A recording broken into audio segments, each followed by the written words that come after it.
Баршаңызға сәлем. Бүгін біз сіздермен алма салынған бәліш пісіретін боламыз. Рецепті өте оңай, ыңғайлы, үйдегі бар азық-түлікпен дайындауға болады. Сонымен қатар бұл бәліштің ерекшелігі қамыры универсальный, яғни әмбебап қамыр. Пиццаға да, бәлішке де, пирожкиге де қолдануға болады. Тек пицца дайындар кезде қантын аздап қосасыздар. Каналыма тіркелуді ұмытпаңыздар.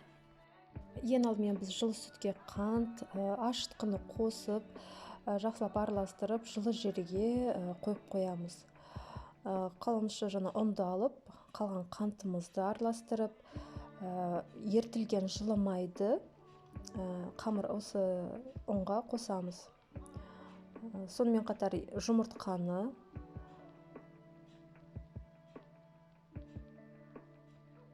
шамалы араластырып аламыз де, дайын болған апарамызды құямыз.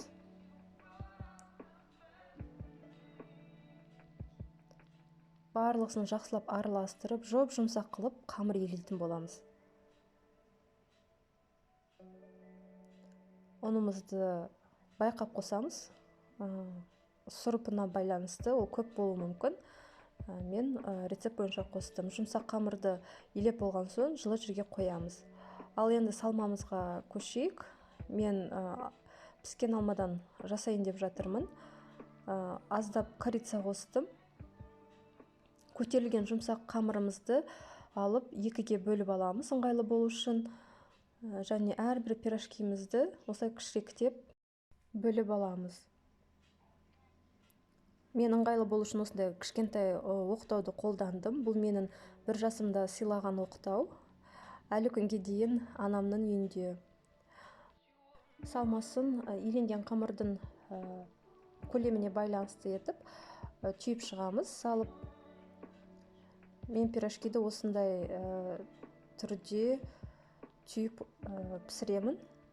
Сіздер өздеріңіздің қолдарыңыз үйренген нұсқасын жасай аласыздар. Сонымен қатар мен пирожкиді осылай өріп жасаймын. Кейде пегодиді да осылай түйемін.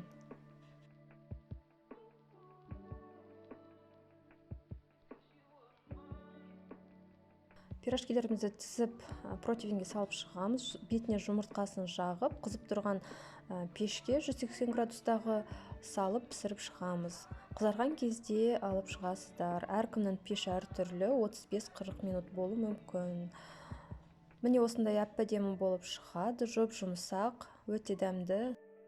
Каналыма тіркеліп, сұрақтарыңыз болса комментарийге жазыңыздар. Рахмет.